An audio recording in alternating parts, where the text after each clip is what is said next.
Camilla talking about. Here's the lay of the land when it comes to winter alerts. Notice they extend across parts of the downwind areas of the lakes, and then from essentially the Appalachians all the way up to parts of the northern plains. We've got two different things happening here. We've still got some cold winds coming across the lake, so that's why you're seeing some of this snowfall. But then we're going to gear up for this next clipper system to slide out of Canada as the day goes on and ramp up the snow across parts of the Midwest. It's going to be light to moderate. It will start in the northern plains and stretch back to the Midwest as the day goes on. So again, slick travel is going to be expected.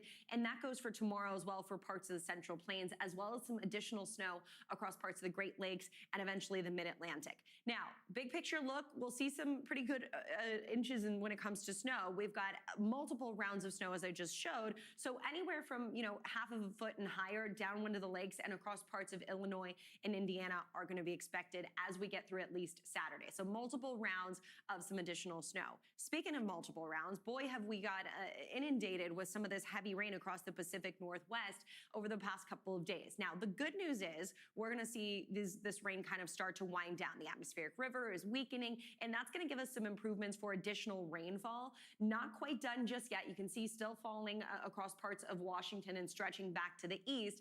So we're going to continue those flood watches as of Camilla explaining a few of them. But let's dig deeper on those winter alerts first up. We've got 17 million people, and we've got a couple of things happening here. So you'll notice that there's some of those alerts downwind of the lakes. We've got them stretching from the Appalachians all the way back to Montana, and that's for that secondary system that's going to work through. But this morning so far, we've got some really strong winds coming off the lakes, and that, of course, keeps the lake effect snow going, again, downwind of Lake Erie and Lake Ontario. But otherwise, we've got this next kind of clipper system that's going to slide down from Canada through the day today, work into parts of the plains in the Midwest, and we'll see kind of that light to moderate snow from the northern plains all the way stretching down through the Midwest. You can see as far south as Kentucky, and this leaves us with some additional kind of travel troubles on the roadways. By tomorrow, we see some of these scattered snow showers working across the Great Lakes, and then we'll still be watching for some of those kind of slicker spots across the central Appalachians as we see more of that first system kind of working out. Between now and then, with those two rounds of snow, we're going to see some good amounts in some spots. So of course, again,